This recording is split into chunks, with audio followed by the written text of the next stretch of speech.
All right, the project of the night is I'm going to be building this Reptizoo reptile terrarium wooden cabinet stand. We have the C914576. I've already unboxed everything. I'm going to show it to you here on the floor in a second. Let me go up to the box though so you can double check that part number one more time. There is the C914576. On the instructions, it's the one on the right-hand side, the smaller cabinet there. And the one on the left-hand side is a C916076. I'm going to do a step-by-step construction of this, going by what they've got in the instructions for you. I would assume they both probably assemble very similarly. First step I did is I laid out the pieces, and even though they've got little small dots on the side, I went ahead and put a piece of blue painter's tape on there to make sure I had all of the pieces that are supposed to come inside this kit. And that's something I also kind of do on any other assembly products. If you look there on the instructions, I also just put a tick mark beside each item to make sure I have those. The pieces I'll show you as they're laying on the ground, so that way if you're sitting here trying to figure out what is what, maybe you lost a sticker. This is piece number 3 that appears to be the back of this cabinet. If you need to pause that, you can see where those pieces are as I call them out. That's piece number 3. This is piece number 6. That looks like it's the top of the cabinet. Piece number 4, this is the bottom of the cabinet. We've got pieces number 1 and 2 right here. This is 1 there and 2 right closest to me. Those are the 2 sides. Piece number, that looks like number 5 is right here. That is a divider that goes down the center. Then you've got piece number 7 here and number 7 here. Those look like 2 shelves. And then you've got your 2 doors. This is piece number 8 and piece number 9. And then in this area, this is the hardware that came. It's all in one big bag, but I went ahead and opened it up. I didn't count the specific hardware pieces, but you've got some miscellaneous screws, and it looks like the little pins that help hold these shelves in place. Some feet, some hangers, and door handles in this bag. And then you've got the furniture locks is kind of what I call these in this bag. 4 hinges, and then you've got a screwdriver that it came with, which I'll probably just be using my own personal screwdriver or a drill driver on some of this. We're on the first assembly instruction, and it wants us to take piece number 1, number 2, and number 3. And that is number 3. You'll know because you've got these 2 big holes where wires can pass through. So I've got it standing. And then you've got number 2. You're going to know which side number 2 goes on because you'll see these 2 dots here. That's where your hinge is going to go. And you're going to assemble these furniture locks. This is, you put 3 on that back side of number 2, and you're going to put 3 right there on the back side of piece number 1. And again, you'll know too, you'll see these 2 dots is where your hinge is eventually going to go. When you put that together, these are the little locks. Once that pin pushes through, they're going in these holes, 1, 2, and 3. Of putting the furniture locks in place, there's 3 on this side, and there's 3 on this side. I'm going to have a picture, a close-up picture of this to show you. But to line it up properly, you're going to start with the arrow towards this piece. You're going to rotate it until the S is facing that piece. But like I said, I'm going to have in the video right now a picture close-up of what this cam lock, furniture lock piece looks like. But another way to see it is the small cross should be all the way across like this when you're done. When you start, the arrow should be facing this piece. Rotate it until the S is facing this piece. We're starting on piece number 4. I flipped it upside down, and there's going to be 5 dots, pre-drilled dots through that black plastic material. And you can see where you're going to put these black plastic feet. In the screw bag, I opened it up and I separated the screws out. And I like to just put them in these paper plates. Paper plates are cheap, and it's easy to kind of keep track of them. So I like to separate the screws so I don't get them mixed up. The only oddball screws that don't really go in a plate here separately are these 2, probably going to be what holds either the handles on or maybe the hooks later. There are 5 screws that are going to hold these feet on, and they are the longest screw in the set. So they are right there. I did drill one into this real quickly just to see if it's going to be a tight fit. And it is a little bit tight going through the plastic, but I'm not going to pre-drill that hole. And the reason I don't want to do that is I don't want to have that screw sink down too far in there. And once it bottoms out on that foot, you really don't want to tighten it down much more, because I kind of tested right here the thickness of the wood. And if it goes through that plastic too deep, you could have the screw poking through the other side of that wood. So that's not what you're going to want to do. I'll show you when I finish this step, but you're going to really want these to just kind of finish flush at the end of the tightening down the plastic feet. I've got all 5 feet on, and just to kind of reiterate on that, I tightened the screw into the plastic foot first, and I made sure with the screwdriver the screw was spinning freely. Then I put it into the wood and tightened it down. You may not be able to see it as much on camera, but you really want to stop when that screw is just past the rings on this plastic foot. It will continue to tighten down, maybe let it sink in just a little bit, but if you keep wrenching down on that with your screwdriver, it's going to poke through the other side of the wood.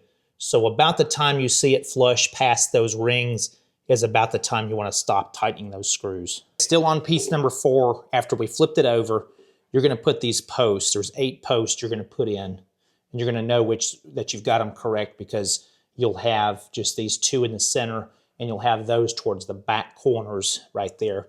And they're going to line up there with piece number 3 there in the back, piece number 1, and piece number 2. I'm going to go ahead and get that put in, and then these 2 posts, that's where piece number 5 is going to go. Okay, this is piece number 5. You're going to know you have it in the correct direction because it won't go any other way. But there's where those furniture locks line up. You had the 2 studs in there earlier that you already installed on piece number 4. You're also going to know you've got it correct because piece number 5, these little locks that you put on should be facing towards piece number 2. So I'm going to go ahead and tighten those up. And remember, when you start those out, it may not show up on camera, but like I said, I'm going to have that picture. When you start it out, you want your arrow towards the piece that you're going to tighten it to. And when you're fully locked in, you should have the S facing the piece that you tighten towards. So it is going to take a little bit of force.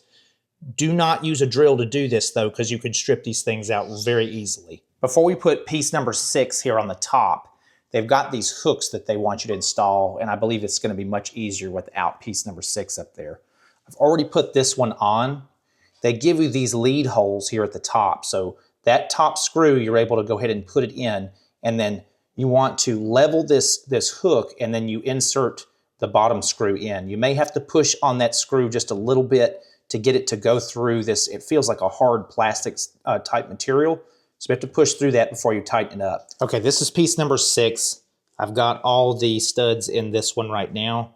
This is the back. This is going to go towards the back of this piece.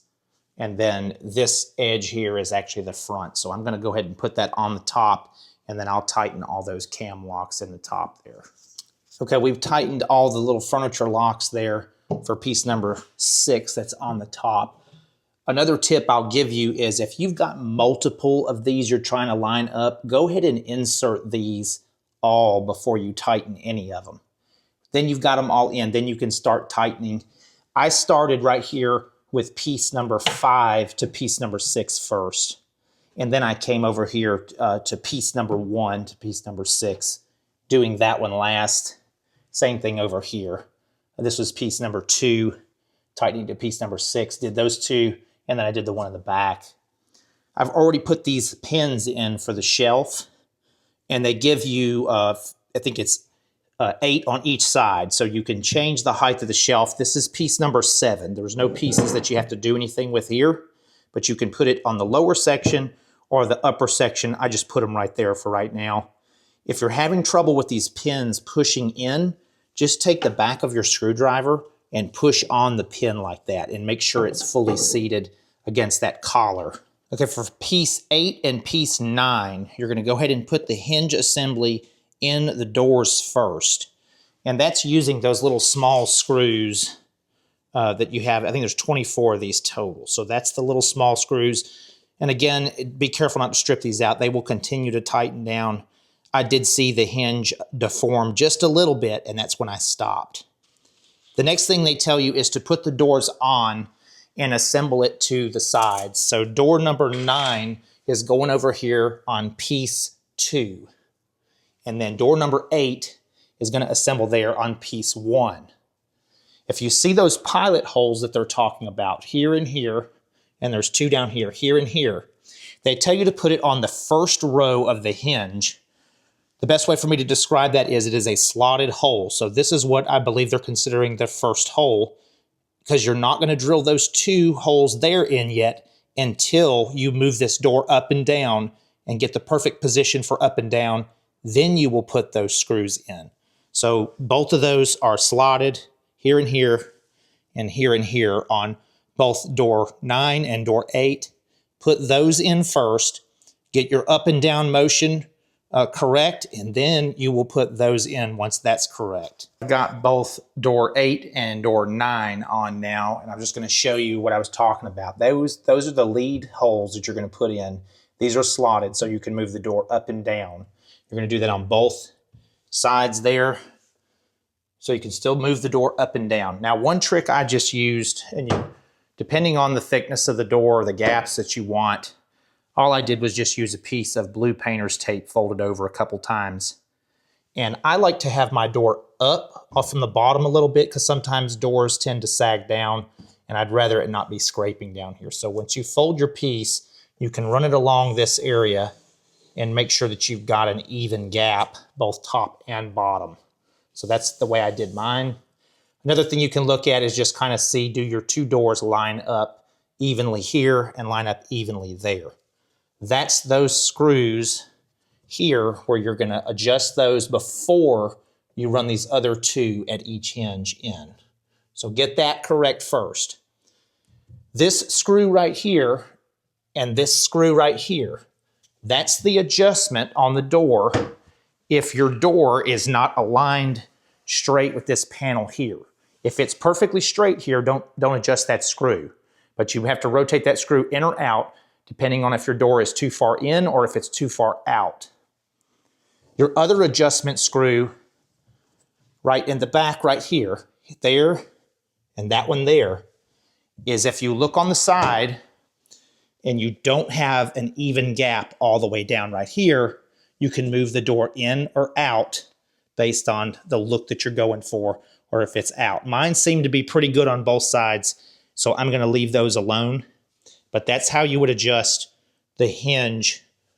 You can adjust these 2 screws after you've put these in, but you need to get that up and down set by these slotted screws before you run these in. All right, one of the last pieces of assembly I did was put the little door handles on. I did countersink my hole just a little bit on both of these. You don't have to do that, but I just felt it gave it a little bit better look on there. So I did countersink them just a little bit, but don't do it too much or you won't have enough to tighten down the handle. The handle will be loose if you countersink that too much. If you don't want to do that, just skip that step, and I would just say be very careful tightening these down because the handle piece is aluminum, and I believe these screws are probably steel, so you can strip out that aluminum if you tighten that too tight. So once you kind of feel it snug, maybe just a little bit more of a turn and stop. Before I pull the blue painter's tape off of these pieces, I'm going to go back through which piece number is what on this completed assembly. So this is number 1 right here. This is if you're staring at the front doors, this is number 1 and is on the left. Number 2 is on the right, on this side. Number 3 is the back piece, all the way to the far back. Number 4 is the bottom. Number 5 is this center divider piece here. Number 6 is the top. Number 7 is you're going to have 2 number 7s, that's the shelves, 7 and 7. Number 8 is your door to the left, and number 9 is the door to your right. This is what the completed cabinet should look like. Again, this is the Reptile Terrarium wooden cabinet stand by Reptizoo, model number CN914576. I'll do an exterior walk around for you so you can see this thing built. There's the front, sides. I do like it's got a nice overhang here rather than it just being flush. You've got a little bit of a base that overhangs here as well.